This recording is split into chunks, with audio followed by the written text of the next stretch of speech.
All right, here they come.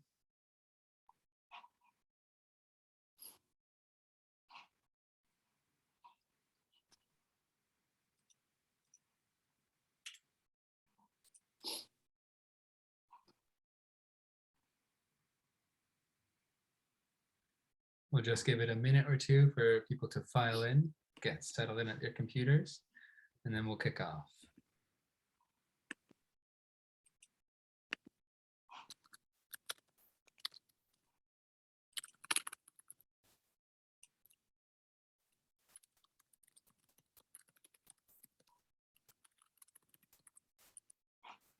Welcome everyone. If you're just joining us, we are just giving it a minute for a few more participants to file in before we kick off the discussion.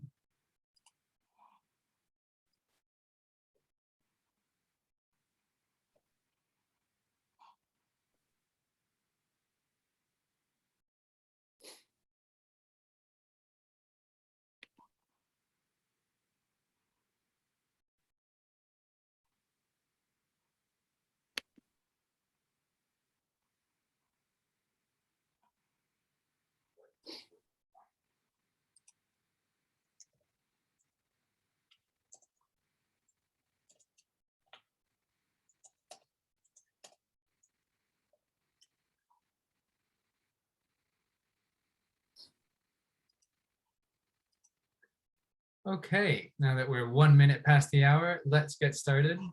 Hello, everyone. Welcome to this panel discussion about unlocking circularity to repurpose waste and mitigate air pollution in New Delhi. My name is Andrew McHugh, and I'll be your host today.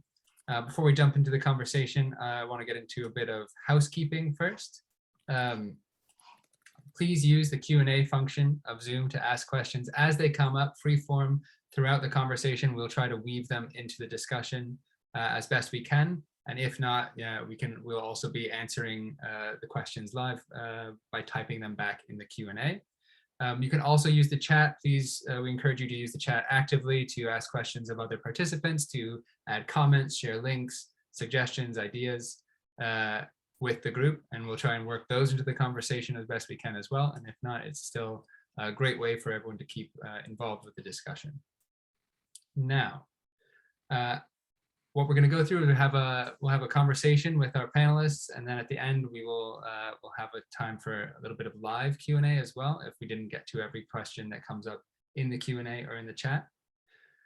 But first, let me introduce the topic in a little bit more detail, and I'll introduce our lovely panelists and we'll get going. So our conversation today, like I mentioned, is all about how the circular economy can create economic, social, and environmental benefits in India, and specifically in the case of New Delhi, the capital. New Delhi is a special case. It's a massive city. It's about 20 million people at the moment, and forecast to be up to around 30 million by 2040, one of the largest cities in the world. It suffers from fairly poor air quality from native pollution, but also what is blown into the city from the surrounding areas. This is pollution from personal vehicles, from coal plants, industry, construction, and biomass burning. At the same time, in India as a whole, personal mobility, the demand for personal mobility is surging, and it's expected to be the third largest car market in the world after China and the US sometime in the next 10 years. And it's also rapidly urbanizing. There's a lot of construction going on across the country, which adds the equivalent of the entire city of Chicago in residential and commercial new buildings every year. And in those urban areas, we're seeing a lot of folks who are working in informal jobs or living in informal settlements. Then specifically, if we're talking about New Delhi, as I understand it, there are 3 major landfills, most of which have exceeded their capacity at least 10 years ago, one of which is a large landfill that is actually on fire at the moment, exacerbating the air quality problem. And on top of all of that, New Delhi and the region around it is in the grips of a catastrophic heat wave at the moment. All of that to say is that the circular economy won't take hold in India as a whole or in New Delhi specifically unless it can provide real benefits to real people at scale. And that's what I want to talk about today with our lovely panelists. I am joined by a superb group from around the world, including in no particular order, Padmini Ranganathan, sorry, the Global VP and Head of Marketplaces from JLL, Shekhar Prabhakar from Hasiru Dala Innovations. He's the co-founder and CEO. We've got Chitra Jain, the Director of Samyak Developments, Sabira Lakhani, the Director of Product from Reaply, and Ian Rosenberger, who is the CEO and the founder of First Mile. Welcome, everyone. I'm going to jump right in to the question of the circular economy. There's about 1,000,001 definitions out there. So I want to get a sense from this group about what we think the circular economy can actually do, what problems can it actually solve. So I'm going to start with you, Padmini. Give a sense to us from your perspective. What do you think of with the circular economy? What is it really best suited for? And what are the problems you think it is really well suited to solve? Thanks, everyone. I had to unmute myself. Great to be here with all of the panelists and yourself. We all started the journey. I'm sure everyone started the journey at different times, but when I started the journey about 5 years ago, Shekhar was one of my inspirations, and when I met Ian, another inspiration. So it's great to be here with both of you. Circular economy is really about, what I understand it is the shift in thinking and mindset from people to corporates, that where we can reduce waste right from the design stage, but then also include every step of the supply chain all the way to the last mile, or what I've started calling as the first mile of the new supply chain, or the circular supply chain. So there is no linearity as first mile and last mile anymore. The last mile becomes the first mile in the new supply chain. So when you're looking at this from a people perspective, it's really the inclusivity of everyone involved in the supply chain. It is new business models when it comes to production, manufacturing, logistics, and the entire supply chain. So, and then new opportunities really for livelihood from reuse, repair, remanufacturing, and then the responsibility therefore of the government and the policy making and the administration, that in order to provision aspects of these new business models. So that's where my definition of circular economy is rooted in corporate and in my supply chain background. That's what I take away from circularity. Excellent, thank you for that. Definitely covers, from start to finish. It's a kind of a shift in how we think about how we're treating these resources and how we're creating livelihoods with them. I wanted to ask one more follow-up question then on the specific role you mentioned, that there has to be legislation and infrastructure coming from the government, but where can corporates really take the lead in the circular economy? What is their role? Sure. I mean, corporates are looking for profits, right? I mean, and this is a place where the World Resources Institute, the research shows that circular economy offers a $4.5 trillion economic opportunity, right? And and for corporates, what that means is that opportunity can be created by reducing waste, of course, but stimulating innovation. So transformative cultures in corporates today is really about stimulating innovation and also creating employment in a way that is inclusive, not just within their own employee base, but across their supply chain.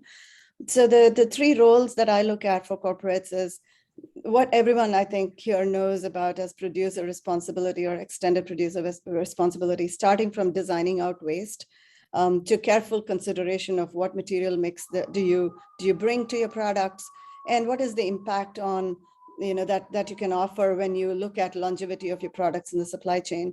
The supply chain responsibility is a second responsibility. Again, I talked about the inclusive first mile to last mile, but taking that ownership.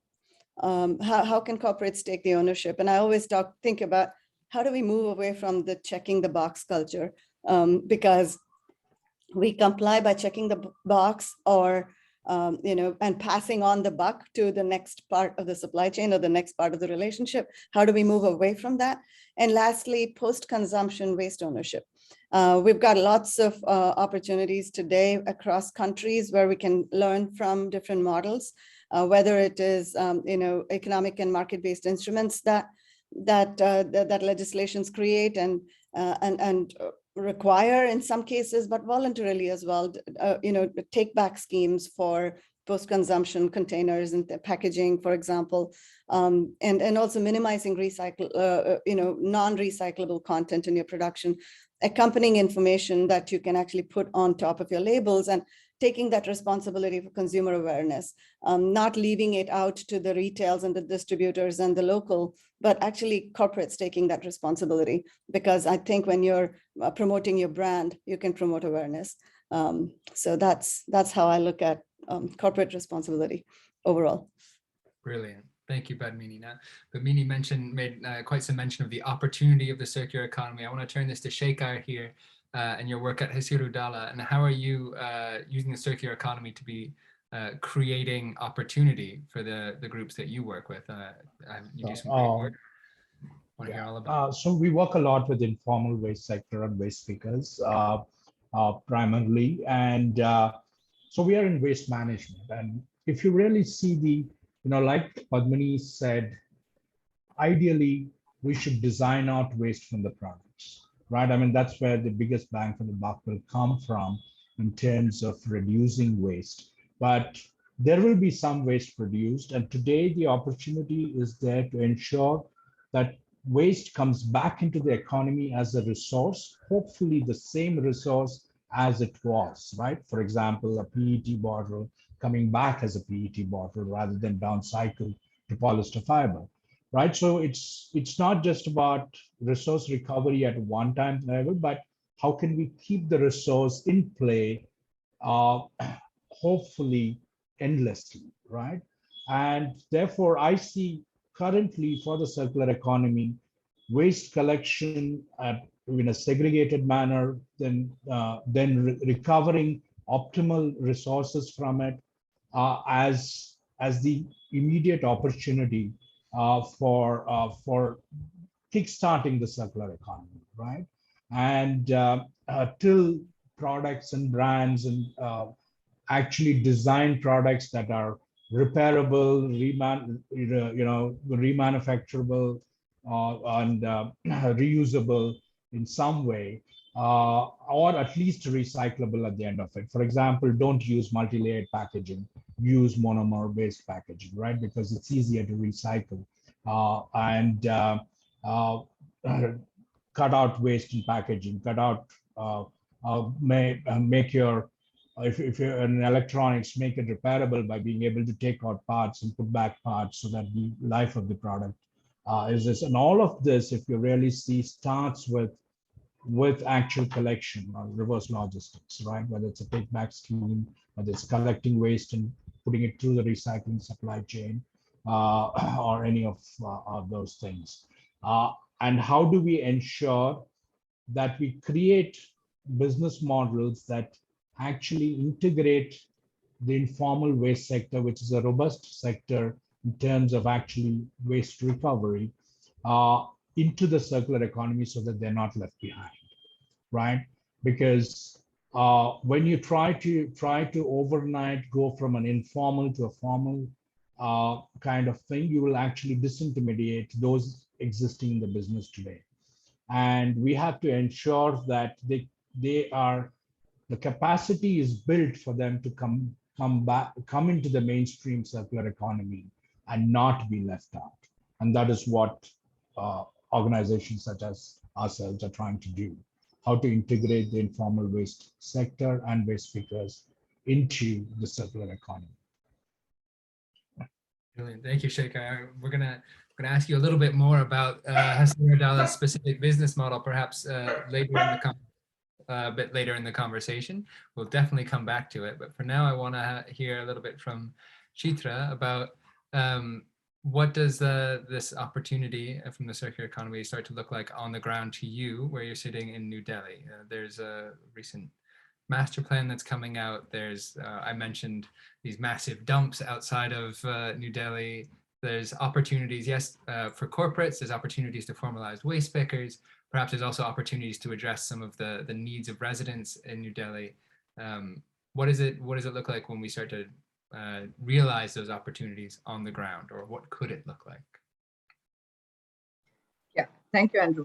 I would like to answer this from two perspectives. One is if I'm looking at it like as a top-down model, wherein I begin with the master plan.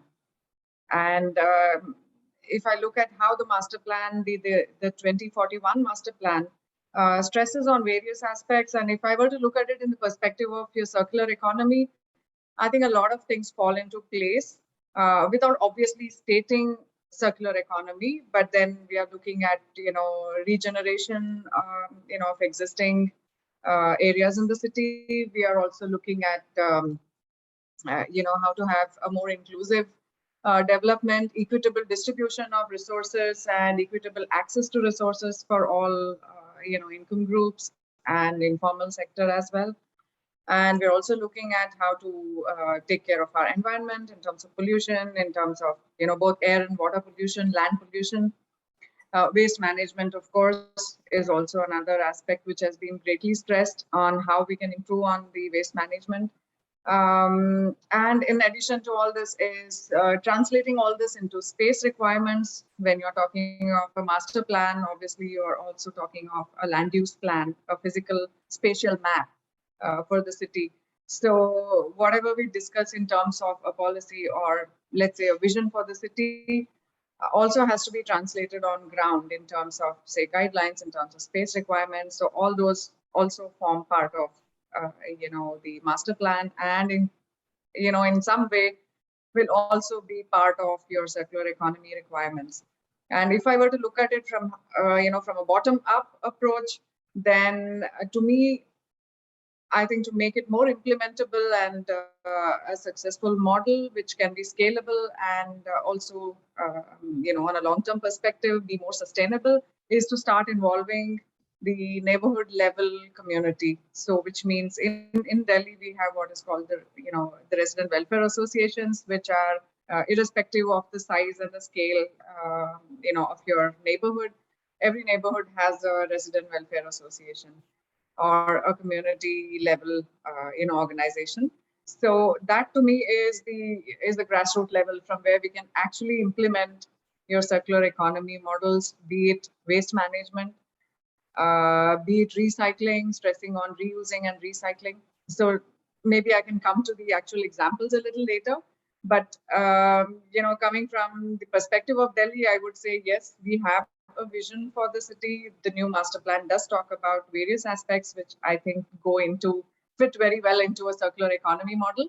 And we also have the grassroots level work, which has been going on for, let's say, a decade or so, very strongly supported by the local civic authority. So I would like to share a little more on that later, but that's my perspective, Delhi. Yeah. Wonderful. And then just one last question for you, Chitra, which is, what's the desire for the circular economy in New Delhi? Are we hoping that it creates economic opportunities, or is it really a focus on mitigating problems related to waste or health problems or environmental focuses? Circular economy, in my experience, seems to take a different flavor depending on who you talk to, but also where they are and what they do for work. Yeah. True, I agree. See, as you pointed out when you were introducing Delhi, I think we are struggling right now with waste management and second, air pollution. These are the two really hard-hitting, aspects which everybody is struggling to, come to terms with, and then see how you can make an improvement on. So there's a lot of blame game obviously happening. And so also we have to look at it from the perspective of, the politics in the city. We also have to look at how the city is being managed, monitored, evaluated, and also the role of the people in the city. So you have to keep all these three in perspective, because Delhi also has a very high percentage of migrant population. So what they are looking for or expecting from the city is very different from a resident in the city who belongs to the city, let's say, or has been living in the city for over a generation. So for them, Delhi is their city, whereas for a migrant is only a point of economics. It is there to earn money. So so some things hit the resident harder when you say that, oh, it's my city, and look at what has happened to it, and look at the quality of air. And for somebody who's probably just there to earn a living, and is there on a short-term basis, probably looks at these problems in a totally different perspective. But right now, I think these are the two very critical or crucial issues: is air pollution and waste management. And then, of course, is water security, which, Delhi always is water scarce. So is also how to manage water, recycle, reuse, conserve. So, yeah, there are various issues, but I think that these are the top two problems, really. Yeah. Kind of comes down to how can we solve for issues that residents are dealing with in terms of air pollution, waste, and water scarcity, while also creating that economic opportunities, like solve for the downside and the upside simultaneously. And for more on the upside, I'd like to ask Sabira. Sabira, you work for a wonderful technology solution called Reply. You all are doing a lot of work in helping companies and organizations tap into that economic upside for the circular economy. How are you making that work, and what is the role that technology solutions like Reply can play in the circular economy? Yeah, totally. And just for full disclosure, we primarily work in the US context. I have some background in working alongside Shaker in waste management in India. But in this context, in the US context, I see the opportunity basically to provide decision makers with better information and data so that they can prolong the life of goods, assets, items that they've already purchased.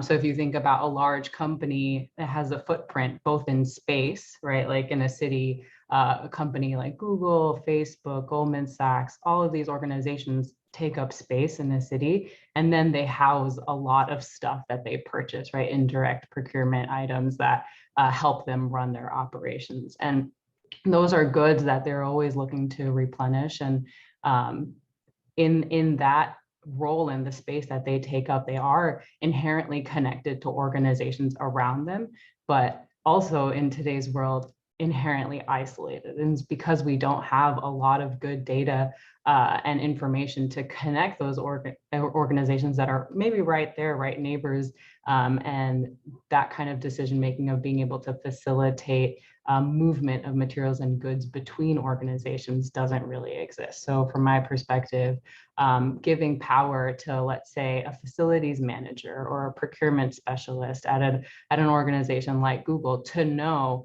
these are the nonprofits in my area, these are the needs that they have, even, I'm not necessarily nonprofits, just neighboring organizations that might have a need for the thing that I'm willing and interested in not having on my books at the moment. That's kind of one opportunity.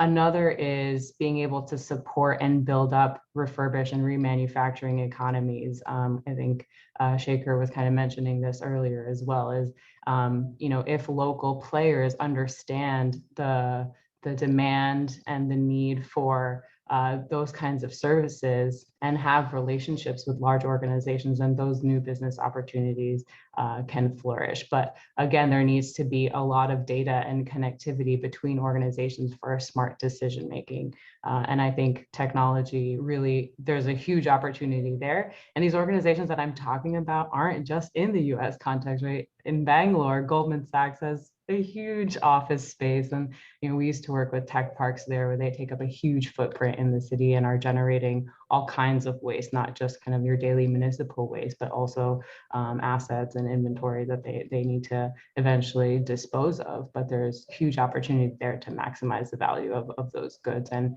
reduce our dependency on and harvesting virgin material.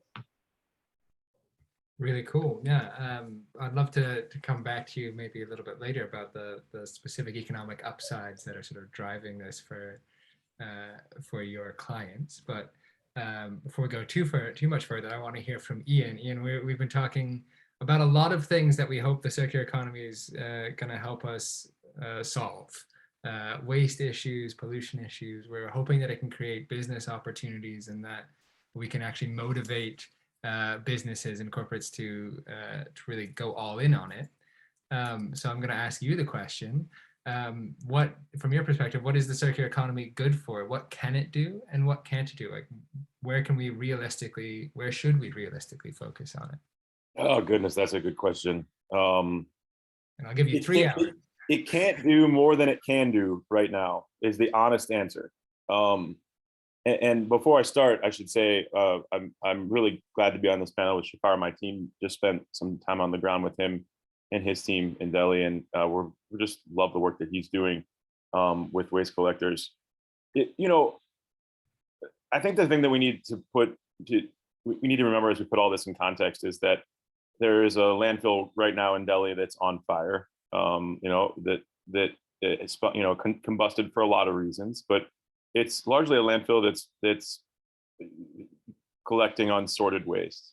Food waste doesn't spontaneously combust, but the things that keep landfills burning are things that can be recycled. Plastic bottles, Tetra Pak, layered materials, stuff that can't be recycled usually, stuff that can be recycled. And we tend to use a definition right now for the circular economy, which includes waste management and recycling. And the simple fact is it's just not true. I think ultimately corporations, and especially large ones, are pushing this idea that the circular economy somehow it can involve the collection from waste collectors of raw materials and commodities that can end up in landfills. And we just don't believe that can be the case. We can't expect the economy to be circular where in some cases, upwards of 89–90% of materials are not being recollected. I think the use case of a circular economy sits more in what Sabir said, which is in repurpose and reuse. So once an end product is created, for it to be repaired and used again and again and again makes total sense. Like that to me, and from our perspective, is where the circular economy exists. When we're talking about waste management and recycling, those are words that a lot of companies don't like to use because it places responsibility on them for the manufacturing of their products. And unfortunately, that responsibility is starting to be pushed into this, we're going to now be a circular company. And I think there's a lot of organizations that are hiding behind that word and trying to do the same amount they were doing before, but calling the processes circular. And the simple fact is that this industry employs one of the largest sectors of human beings on the planet. Most of them are not paid a living income or a living wage. The companies we need direct investment in these communities, because the companies that are responsible for putting the waste into the atmosphere in the first place should be the ones helping to clean up the mess. So a circular economy right now for a lot of companies is just a fancy word. And we'll move on to the next fancy word whenever that comes along in the next, I'm sure, year or two. But right now, we're not seeing enough action in the areas where we actually need to see direct investment. So sorry to drop a bomb on the team, but I want to make sure that that we're calling it what it is. Can you spell that out real clearly for us? The areas where you'd like to see direct investment. Yeah, sure. Well, one of the largest single sectors of employment on the planet is in waste collection. And companies just conveniently forget that the materials that they push out into the world, that somebody has to pick up. And those people are almost never, and Shekhar knows this, are almost never paid a living wage, are almost always victims of predatory lending or child labor or forced labor. And the investment in those systems is almost zero, especially from the biggest companies, the companies that produce the vast majority of these materials. So for me, we need to invest in waste management and recycling. We need to do it within these incredibly elegant sectors that have in many cases, self-organized to create livelihoods because nobody else is helping them, which is what makes the work of Shekhar and so heroic, is because groups like his are the ones that are helping move those organizations along. But they do it on a shoestring, right? Like they need millions and they need billions of dollars in these communities. And if we can do that effectively, then we can begin to create the infrastructure necessary to begin to recover these materials at scale. But right now, we're just waiting for everybody else to pick up the mess. And that's unfortunate. Thanks for that. You mentioned him so many times in your response that I think I'm going to Shekhar next to ask you more about Hasiru Dala. And you once said to me that you sort of view the entrepreneurs and the waste pickers that you work with as the front lines of the circular economy now, when ideally they would be the last line of defense. I would love to hear from you how you have managed to create a living wage for the people that you work with. What is Hasiru Dalla's model, and what are the kinds of things that have worked that we can replicate elsewhere? So I would love to hear specifically how it's working for you. Yeah. So what we have attempted to do is create market access, create opportunities for livelihood and entrepreneurship, right? So for example, we provide waste management services to bulk generators in Bangalore, which could be an apartment complex, a corporate campus, a restaurant, and so on. And we do the sales, we do the marketing, we create the financial framework, the working capital, and so on. But the actual daily waste collection of at-source segregated waste is done by waste picker entrepreneurs, right? For whom we help buy a truck, professionalize them in terms of how to provide a professional service. We today, for example, have a 99% plus collection efficiency. We never miss a collection 7 days of the week, right? And ensure that more than 90% of the waste we collect actually gets responsibly processed. Whether it's wet waste to our biogas plant, so that's complete circularity, where we actually make compressed biogas and manure, right? So by providing a responsible service, we have created a business on the polluter pays principle, where the client is the one paying for the services, which we are able to then pass on to the waste picker entrepreneurs, right? And just to give you an idea, people who are within that ecosystem, based on a third-party audit, have increased their household incomes by 122% since they become part of the ecosystem. Our very first waste picker entrepreneur now owns 4 trucks. He sends all his children to school. He's moved to a pakka rented house from a shanty town, right? So that's the change in quality of life that we have been able to bring about by just creating market access and opportunity access. That's all we have done. The hard work is done by them, right? And now they are becoming more and more professional and becoming as well professional, right? For example, some of them have started paying GST.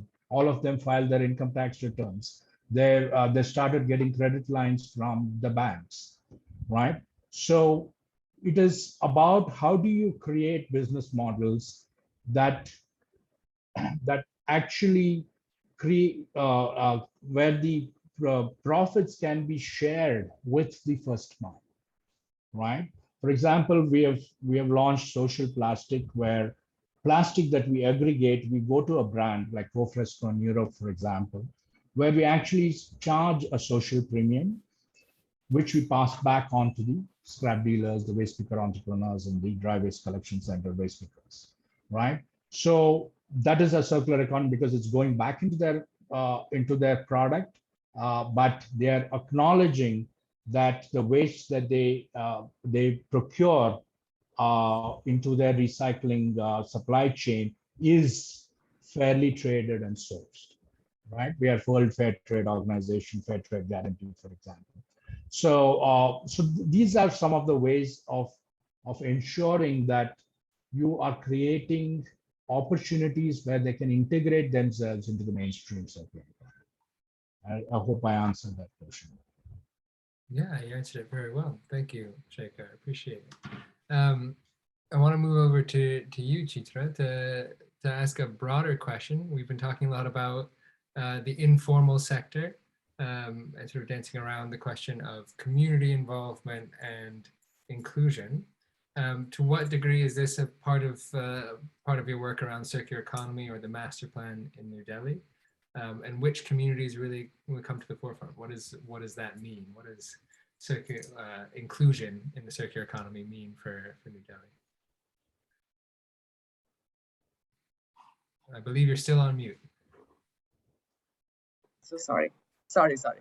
Okay, so I'll take the first question on how, and how and where the neighborhood level communities have managed to make a change in the entire, the waste management chain, let's say. The Delhi model earlier was what we call as dalaos, which are actually collection point where you actually dump. So a dalao is where you dalo, like you just put waste in a place. So they're basically collection points where you just have to dump waste. So that's been an old model, been there for decades and decades, and still continues to dot the landscape of Delhi with these, structures which are there right bang on the road where people just dump garbage into it. So slowly the municipality came up with the model where they said, okay, the resident welfare associations can probably take over the garbage collection, activity.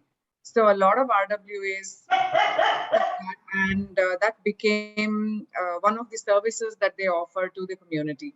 So slowly in the last decade or so, we have looked at, insisting on segregation at source and collecting only the segregated waste from residents. So it's not just my community where I live, but I think that model is replicated in many colonies that we call in Delhi, where garbage is segregated and collected by the by the waste collectors, garbage collectors, who are actually contracted, and then they in turn have their own set of staff. And they also what they do is, as they collect the segregated waste, they are also kind of segregating recyclable waste which has got some kind of resale value.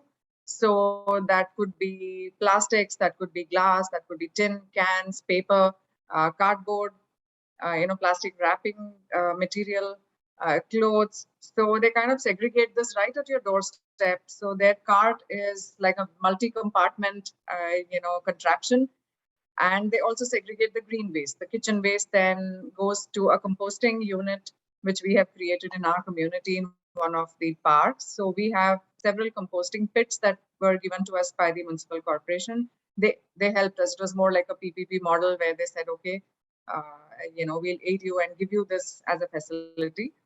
So practically starting from, say, not even 10% of our residents segregating waste. Right now, we are almost like about 70-80% of our residents actually handing over segregated waste, green waste separate and the dry waste separate.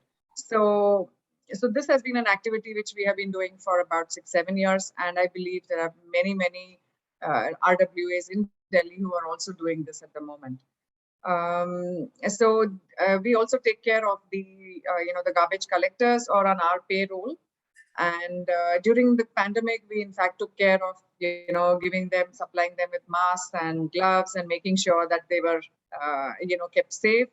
And we also ensured that they also got their vaccinations on time. So these kind of support functions are also there because they are part of the community that they serve the community, so we are in turn also taking care of them. And this is a similar model across Delhi. So I believe that this could be a very good starting point where if every community can aim at like 100% segregated waste collection, 100% composting within their own neighborhoods. So the green waste literally does not enter the landfill chain at all. So that I believe is something which we can replicate and scale up in the city. So that's one aspect of it. And then when we are talking of inclusivity, where we, at the community level, we are also interacting with, the colonies which are in the neighborhood. I mean, typically, if you look at the Delhi, the way it grows and it's grown in the last, decades, we have what is called urban villages, which got absorbed as the city grew. So we have pockets of,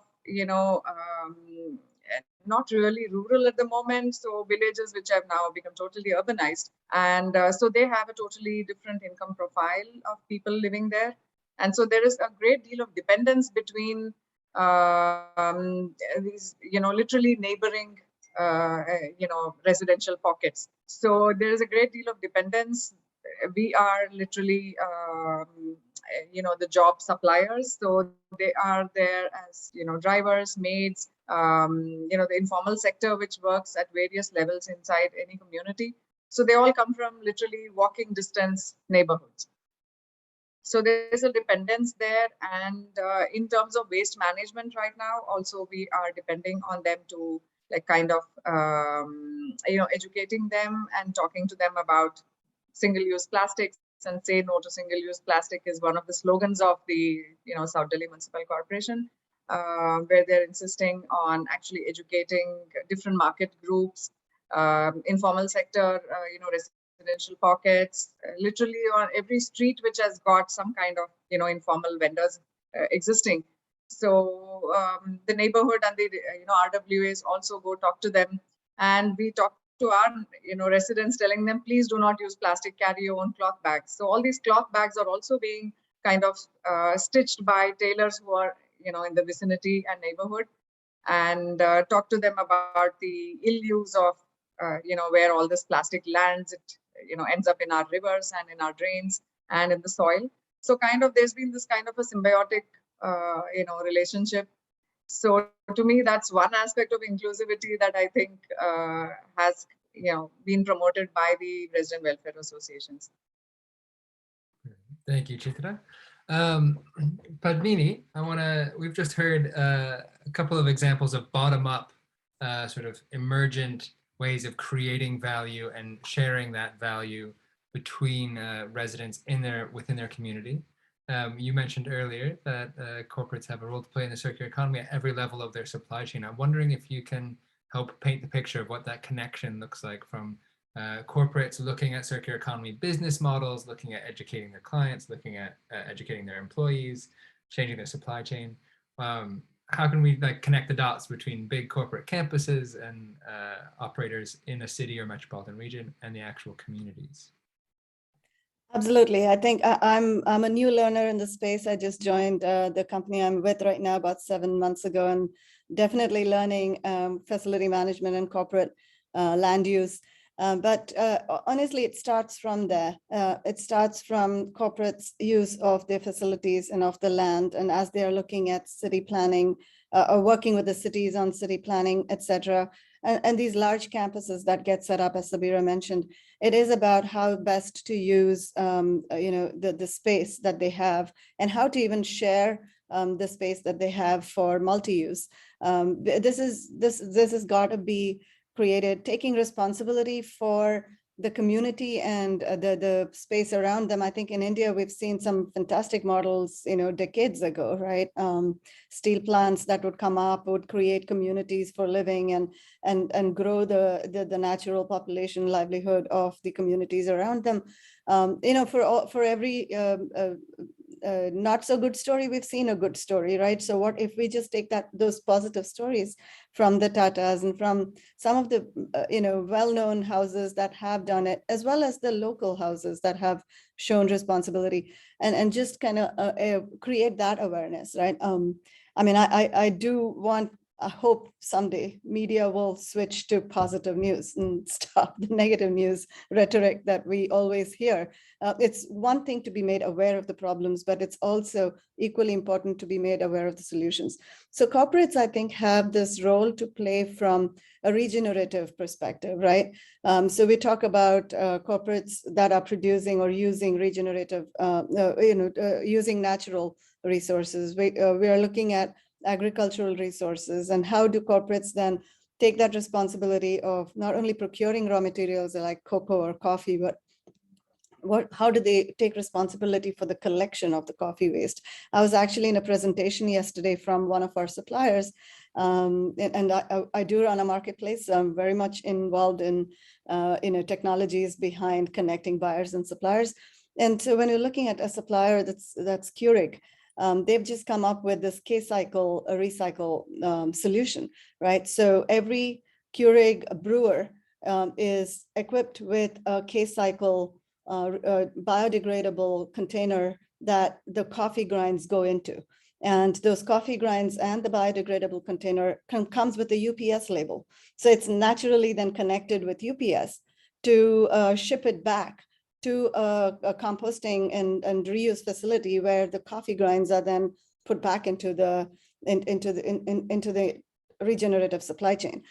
So taking that accountability and taking that responsibility and creating products and designing products that make it so simple, right, for the consumption level. Because when you're looking at buildings with, I don't know, I was in a building right now with 78 floors. Imagine the number of break rooms and coffee rooms and across 78 floors, 2.7 million square feet of a building. I mean, these are the types of buildings that are coming up in large cities. I mean, and it's changing the landscape in India and big cities like Delhi, right? So how do you take a look at that sort of regenerative production if you're a manufacturer like Keurig is? But then on the other side, my former employer, SAP, when I was in Bangalore, I saw something really that was heartwarming. It was about employee education. It's also about employee motivation, right? So they, in Bangalore, in the cafeterias, imagine hundreds, thousands of people using the cafeteria space to have their meals.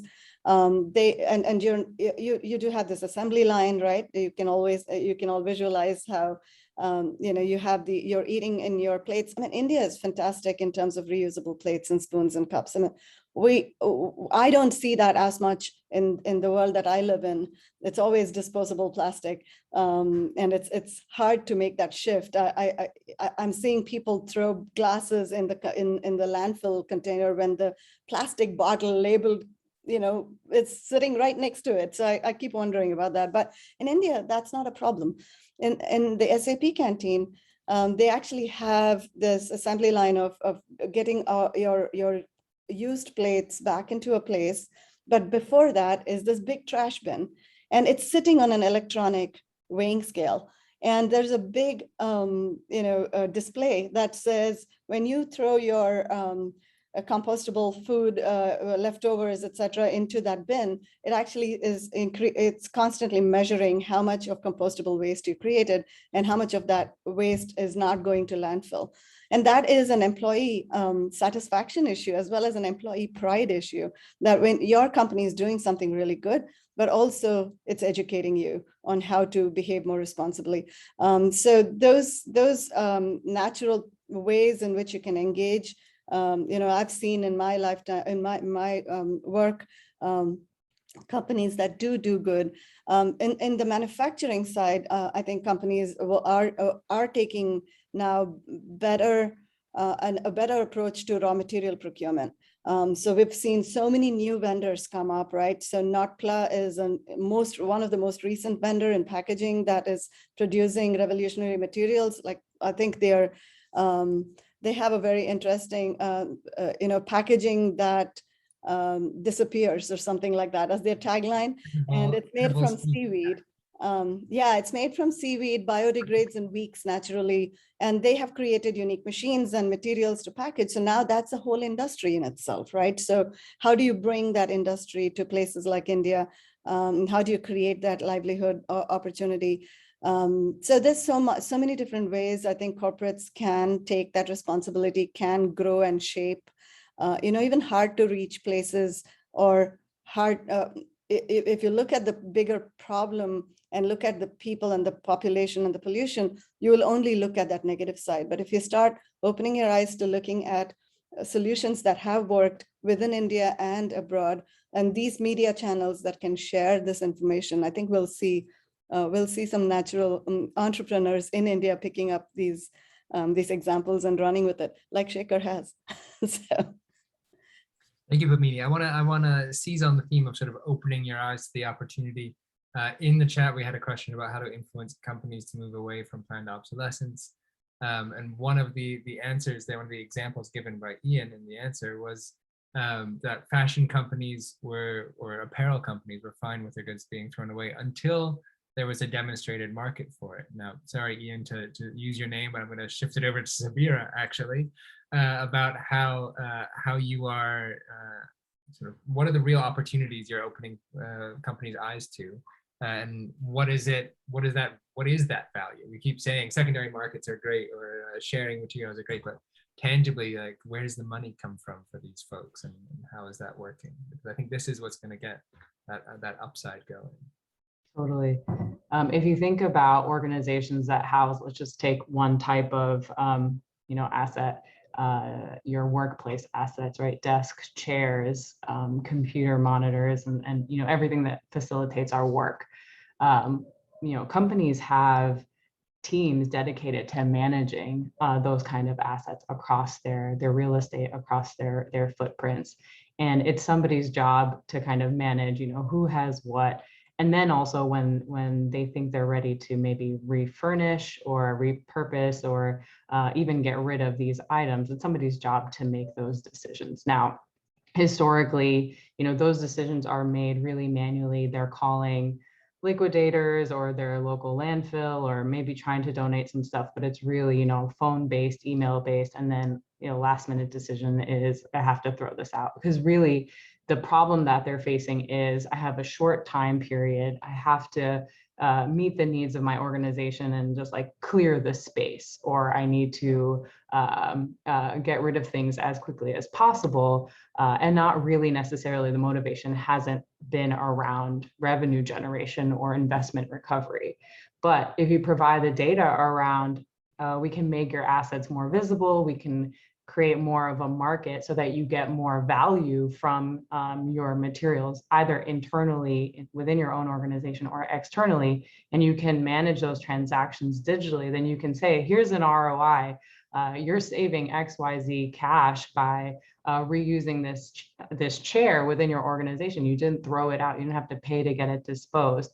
Or you sold it externally, and therefore you recovered some capital from that transaction. And those ROI numbers start to become really convincing alongside environmental data, right? I think organizations are motivated right now by both of those things. And especially measuring the environmental impact of reuse has not really been done well before. So that's something that we're also trying to tackle. But having those two data points hand in hand is to say, either you're avoiding cost of disposal, or you're extending the life of an item and not procuring new, or you're recovering some investment by selling. All of those become economic motivators. However, like that's a small sliver to large organizations, so it's not going to be, you know, like the key motivator. It's a cherry on top, and you know, that's not their general line of business. So you have to think of the other motivations that they're in constraints that they're really operating in. Wonderful. We were hearing, now, you know, coming to you again, hearing a lot about these new business models, the economic upside, the cherry on top that the corporates can get. For me, I see your work a lot as connecting this this corporate business model change around circular economy to tangible, so what you call the human-centric, human-powered supply chain. Which to me sort of connects the dots between the corporate talk around the opportunity of the circular economy and real people on the ground who can benefit from it. Can you tell me a little bit more about how you make that connection work, and how we can make that connection work in places like India? And, what are the guidelines around it? How do you hold them to it? Sure, that's a really good question, and I answered this. I answered a different question in a similar way, but that it all comes down to capital, like most things when it comes to corporations. Investment in these communities, when there's dollars on the table, or rupees, or any amount of currency on the table, there's all of a sudden skin in the game for a corporation to have to look after, and so getting an organization to invest directly in their sphere of influence is, for us, we found the best way to make sure that they stick around. I'd say that's one and really one of the most important ways. But one of the other ones that we've seen a lot of success with is, and I'll use child labor as an example, is demonstrating what has traditionally been a massive risk as a massive opportunity to the brand. So when we have a supply chain system very similar to Hasiri Dala in Haiti and in Honduras and in Taiwan and a couple other places, and our Haitian supply chain specifically, one of the biggest problems we faced for a long time was child labor. And one of the landfills we worked on, we did a census, and we found that there are about 300 children that were making a living on any given day from the landfill. And families make these decisions not because they want their kids to work, but because they need their kids to work. So they pull them out of school and they help them, the kids pick up a couple of kilos of material, and that helps put food on the table that night. A lot of times they're taking their older kids out and they're making sure their younger kids can stay in school, which is a terrible choice for a family to have to make. Most companies, the big ones, PepsiCo, Coca-Cola, all the companies that you'd expect, for the longest time, looked at these situations and said, there is no way that we can get involved in this, right? We have to stay as far away from this as possible, because we're going to get accused of child labor at the second there's a picture of a kid holding up a Coca-Cola bottle somewhere in the world. And there's lots of good people in those organizations, but their lawyers were getting in the way and saying, like, we can't do it, sorry. So one of our clients, HP, we started talking openly about child labor to our clients about 6 years ago. And we were saying, look, no matter what, if you're using recycled materials, you've got kids in your supply chain. Like, here it is, welcome, it's here. So like, the real question is, what are you gonna do about it? Because if you don't do anything about it, right, the world will view you as exploiting children within your supply chain. But if you do something about it, if you publish a plan, right, if you gather a strategy, if you engage with these communities radically and deeply, right, now you can turn into a leader for the elimination of child labor within your supply chains. And it forces your competitors to have to answer to that. So HP comes out and says, we are helping through First Mile eliminate child labor on this specific landfill in Haiti, right?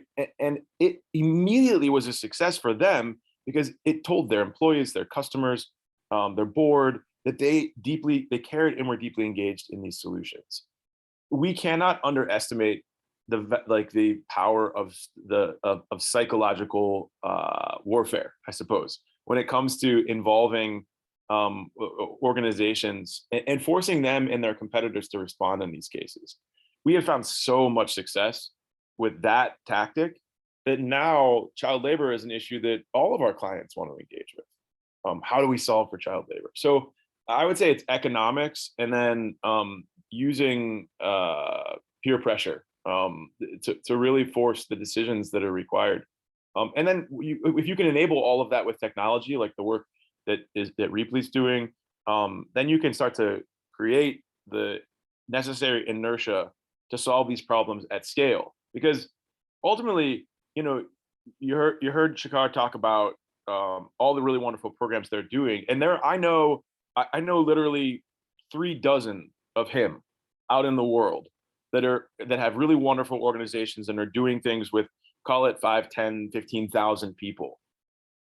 We need to scale those people, and the only way we can do that is by directly looking at the problem openly and saying, here it is, let's put the money at it, and let's have 50 of him in Delhi, not just one of him.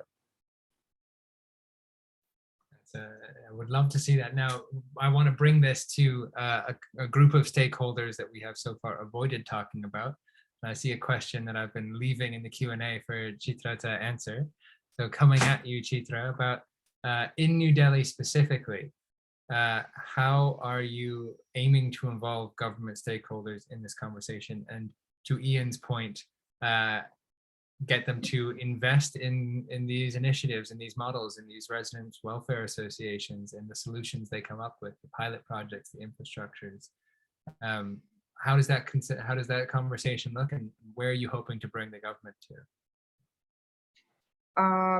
Well, to tell you very honestly, the government right now is aware of the problem, and also I think acknowledges at some point that it has to be a bottom-up approach and have the residents of the city actually be the stakeholders and be the ones who initiate action. They can be talking of policies. We can write a number of documents. We can make good-looking, nice-sounding policies and guidelines.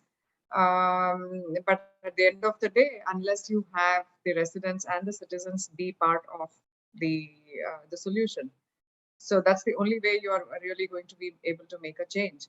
And I am seeing this change happening in the last, say, 5 to 6 years. I have seen a lot of As I said, one was in the waste management part of it, where segregation and composting is happening in a very robust manner, really.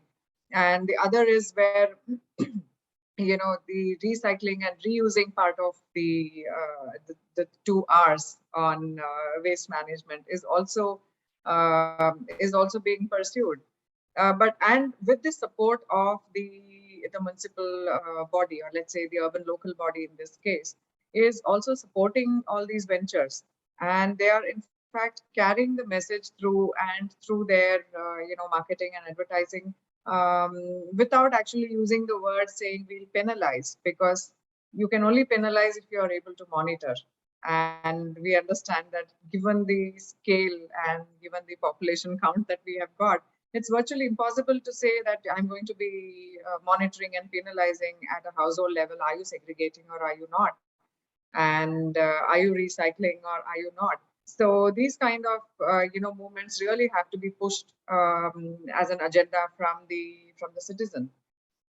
And I can see that as a change happening. But then, yes, where is the government, and how are we going to be looking at investments? Then yes, from this scale of actually talking at a neighborhood level, I think we need to move to a ward and a zone level, where you are going to be looking at facilities which are much larger. For example, you're looking at waste segregation facility, or recycling, and I think, what do they call it, as material resources facility.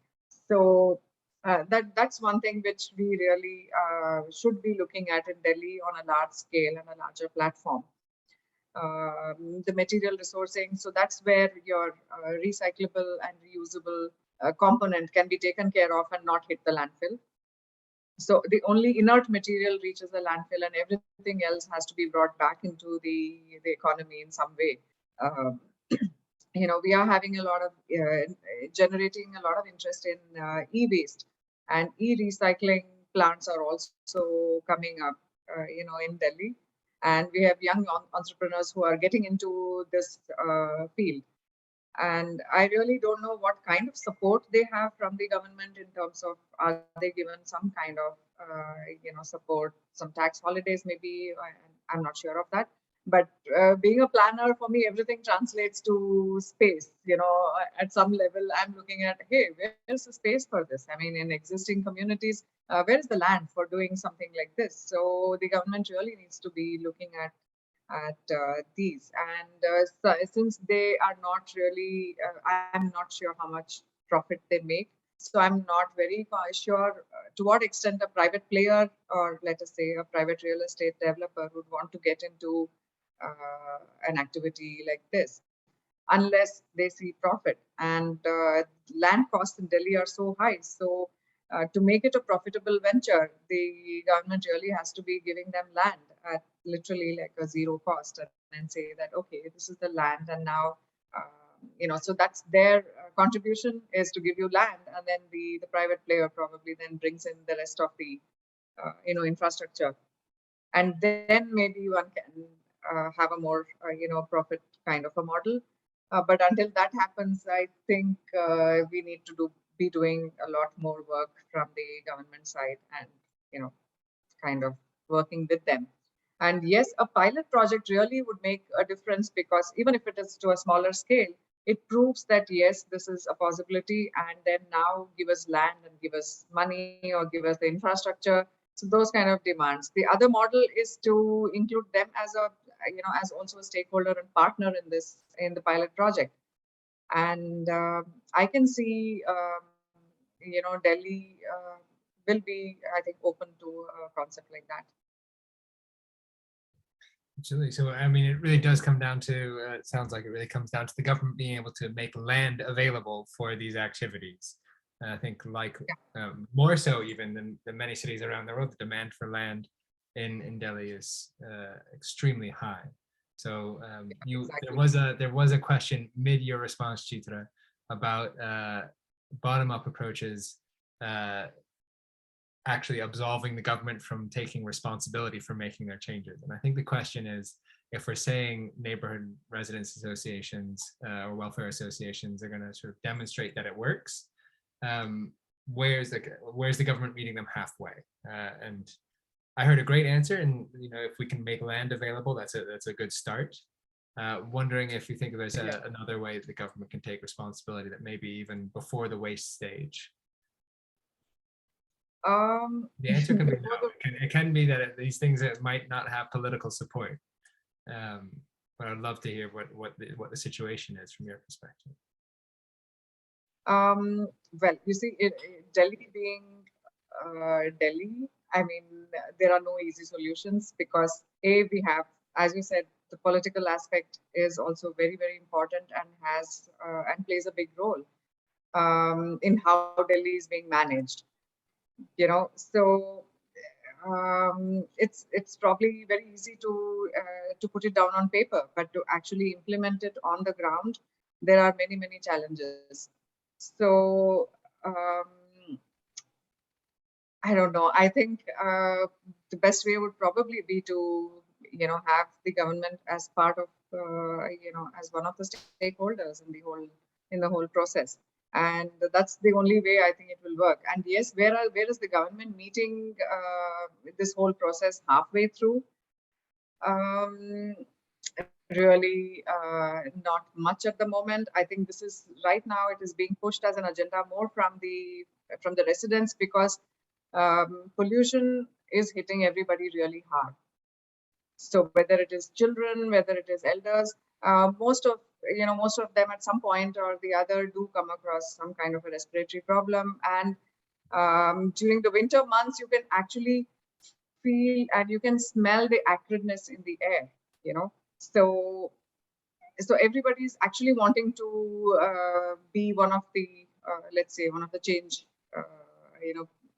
movers. So I think that is where the entire push right now is coming, is that when we talk to residents, we tell them, hey guys, listen, this is just cancerous air that you're breathing, and so you need to make that change, and that change to come at your level, at the household level, segregate. So this is the simplest thing that you can do to actually contribute to a better air quality, and that hits everybody really hard because everybody faces this problem. So at the moment, it is not that we are getting any kind of grants, so there's no financial support. It's all purely right now a resident movement. Right. So really getting the momentum going around something that everyone can agree on, which is that the pollution is touching everyone, might be a good way to force the government's hand into it a little bit more. Yeah. I was in fact going to be answering, I was in the process of answering that question where I said, we are able to actually form pressure groups. So to put pressure on the government really to say, hey, you are accountable and you need to be transparent and share data with us. So to some extent, yes, we are able to put pressure and say, okay, now tell us where are we on this whole process. And to tell you very honestly, I think about 4 years down, before, we have a waste to energy plant in Okla, which again, as a design, yes, it is supposed to get segregated waste, 100% segregated waste, so that it does not burn plastic or it does not burn any carcinogenic material. But unfortunately, the waste that's reaching there is not completely segregated waste. So what they're burning is plastic. They're burning cancerous material, and you can actually smell it, in the air when you're close to it. So when they wanted to increase the capacity of that plant, so all the residents of the neighboring colonies actually walked down with placards there saying that, no, sorry, you cannot increase the capacity of this until you assure that, yes, you are able to segregate and not burn plastic. Great. So I want to recognize that we have about, I want to recognize we only have about 7 minutes left in our panel. Okay. And I want to get to a few of the other panelists when we're talking about a vision for how you think for what the circular economy can actually be in New Delhi. If you take the wheels off, and I'm going to tailor it for each one of you, I'm going to ask a specific question. So starting with Padmini, we've heard residents how they can, what they need to be able to sort of put pressure on the government in a few minutes or less. What are some of the biggest things that you think the business sector needs, either from the government or from investors or from each other, to help make a circular economy become a reality in India?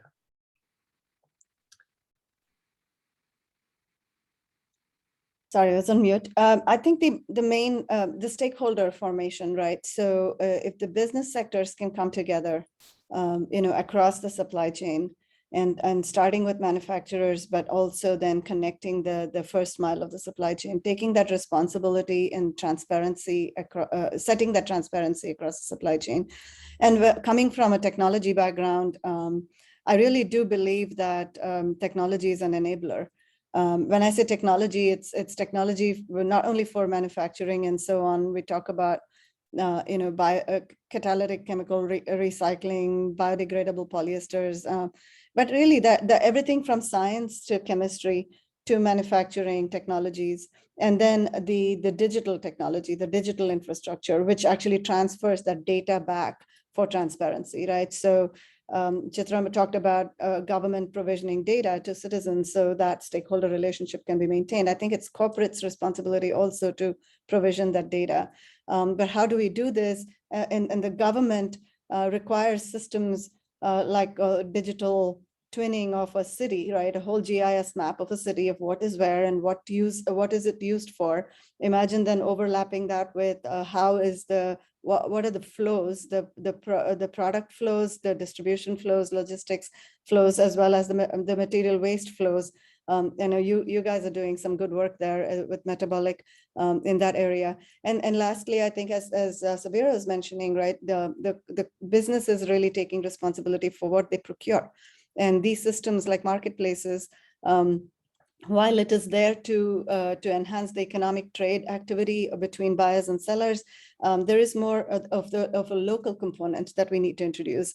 And that closed loop, or the shortest closed loop in a circular supply chain, can actually be enabled by systems like what Repli is building, connected marketplaces, where what I'm looking at for our marketplace in the commercial real estate industry is how do we connect buildings together, and how do we create shared building economy, right? Where you could not only share space, but also share materials, share furniture and equipment and IT. And these kind of business to business responsibility is also very important. Right, and I hear a lot of connecting between stakeholders, between businesses, between supply chains.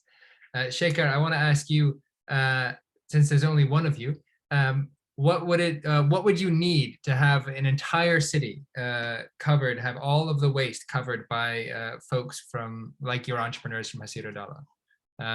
Do you need money? Do you need policy support? Do you need infrastructure? What is it? If you had a genie's wish, what could you get? I actually think it just needs political will, truly speaking.